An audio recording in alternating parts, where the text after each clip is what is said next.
Data science with pandas সিরিজের আজকের এই এপিসোডে তোমাদেরকে স্বাগতম। আজকে আমি কথা বলবো রিড সিএসবি এবং রিড জেসন এই দুইটা মেথড নিয়ে। সো কথা না বাড়িয়ে চলো শুরু করা যাক। আমরা যখন রিয়েল ওয়ার্ল্ড ডাটা নিয়ে কাজ করব আমাদের প্রজেক্টে পান্ডাস নিয়ে, সো আমরা তখন বিভিন্ন ধরনের ডাটা টাইপ এর বিভিন্ন ধরনের ডাটা সেট, যেমন জেসন, যেমন সিএসবি অথবা এইচটিএমএল অথবা বিভিন্ন ধরনের আমাদের ডাটা সেট এখানে ইম্পোর্ট করতে হবে। অ্যান্ড দেন আমরা যদি আগে ইম্পোর্ট করি তারপর আমরা ওই ডাটা নিয়ে কাজ করতে পারবো। সো আমাদেরকে এই ইম্পোর্টের কাজটা করে হচ্ছে এই রিড নামের কিওয়ার্ড অ্যান্ড সাথে আমাদের যেই ডাটা সেট, ওই ডাটা সেটের টাইপটা আমরা এখানে জুড়ে দিলে তখন আমরা ওই ডাটা সেটটাকে এখানে ইম্পোর্ট করতে পারবো। যেমন রিড সিএসবি, এখানে সিএসবি যে ফাইলটা এটা এখানে ইম্পোর্ট করবে, রিড জেসনকে এখানে রিড করবে। সো চলো আমরা দেখি কিভাবে অ্যাকচুয়ালি এই মেথডগুলো কাজ করে।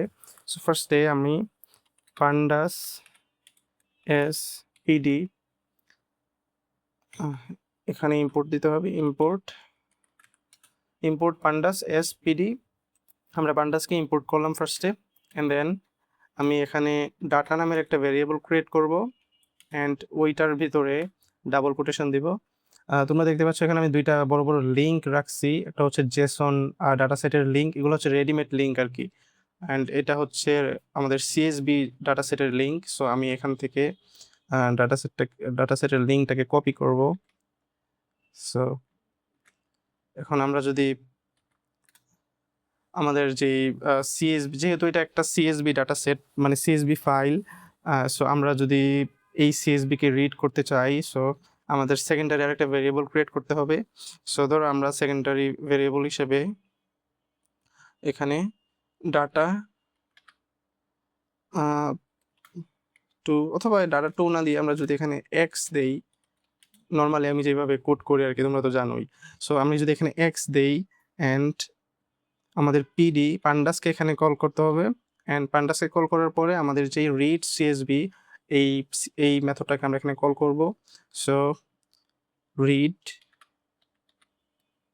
সিএসবি অ্যান্ড দেন প্যারেন্থেসিসের ভিতরে আমাদের যেই মেইন যে ভেরিয়েবল ওইটা আমরা এখানে ইনপুট করব, আমাদের মেইন ভেরিয়েবল।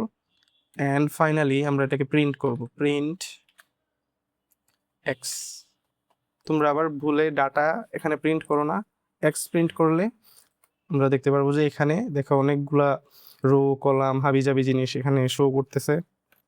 সেগুলো অনেক ম্যাসি ডাটা। সো আমরা এখানে জাস্ট দেখবো যে আমরা ইম্পোর্ট করতে পারতেছি কিনা, এই ডাটাগুলো কি সেটা এখন বোঝার দরকার নাই, জাস্ট কিভাবে ডাটাটাকে ইম্পোর্ট করব এখানে ওইটা দেখলেই হবে।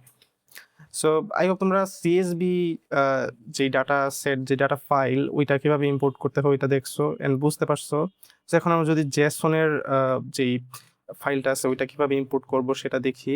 সো আমরা এখানে নতুন করে কোনো ভেরিয়েবল ক্রিয়েট করলাম না, আমরা এটা জাস্ট ডিলিট করে এটা জেসনের লিঙ্ক দিয়ে আমরা এখানে রিপ্লেস করে দিব। সো আমরা যদি জেসনের লিঙ্ক দিয়ে এখানে রিপ্লেস করে দিই অ্যান্ড দেন আমরা যদি এখানে আউটপুট দেখি, তাহলে তোমরা দেখতে পাচ্ছ যে এখানে আমাদের নর্মালি আমরা তো জানি যে জেসন যেই ডাটা টাইপগুলো, জেসনের যেই ভিতরে যেই ডাটাগুলো থাকে এগুলো এইভাবেই থাকে। সো এখানে এই লেখাটা কিন্তু খুব ইম্পর্টেন্ট। এখানে একটা জিনিস তোমাদেরকে আমি বুঝাই, সেটা হচ্ছে যে এখানে 151 রোজ অ্যান্ড 1 কলামস, সেটা বোঝাচ্ছে। এর মানে হচ্ছে যে এই ডাটা সেটে 151টা রো আছে। এখন তুমি প্রশ্ন করতে পারো ভাই এখানে মানে কিছু রো এখানে শো করতেছে, কলাম এখানে তো সবগুলা নাই। সো নাই বিকজ পান্ডাস বাই ডিফল্ট, মানে পান্ডাস একটা স্মার্ট জিনিস। সো ও জানে যে আমরা যদি এখানে সব ডাটা এখানে ইনপুট করি, এই ডাটাটা যদি মিলিয়ন হয় তাহলে কিন্তু আমরা এখানে কিছুই করতে পারবো না, আমরা ফ্রাস্ট্রেট হয়ে যাব। সো সে করে কি, একদম হেড মানে একদম প্রথম দিকের কিছু ডাটা অ্যান্ড লাস্টের দিকের কিছু ডাটা সে এখানে ইম্পোর্ট করে আর মাঝখানে ডট ডট দিয়ে দেয়, বাকি ডাটাগুলো হাইড করে দেয়। সো এইটা আবার অন্যান্য সেটিংস অন করে আমরা এগুলো দেখতে পারবো। সো আই হোপ তোমরা রিড সিএসবি এবং রিড জেসন এই দুইটা সিএসবি অ্যান্ড জেসন কীভাবে এখানে ইম্পোর্ট করতে হয় পান্ডাস দিয়ে সেটা তোমরা আই হোপ বুঝতে পারছো।